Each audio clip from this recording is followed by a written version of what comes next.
Every gising is a blessing. Yan. Merong pinakita sa atin ng Panginoon ngayong umagang ito. Dahil may nagbigay sa atin ng kape na MX3 at nagulat ako sa pagbukas ko ay nakita ko ito.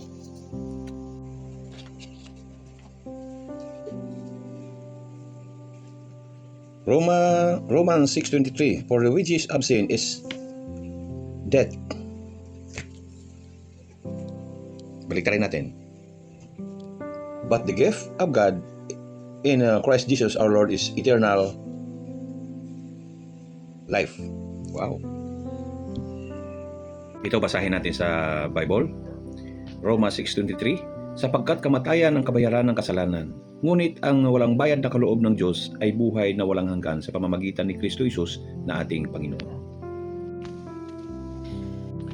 Ang kasalanan ay may kabayaran, kamatayan, at pagkahiwalay sa Diyos. Ngunit dahil sa dakilang pag-ibig ng Diyos, ibinigay niya ng libre ang buhay na walang hanggan sa pamamagitan ni Jesucristo.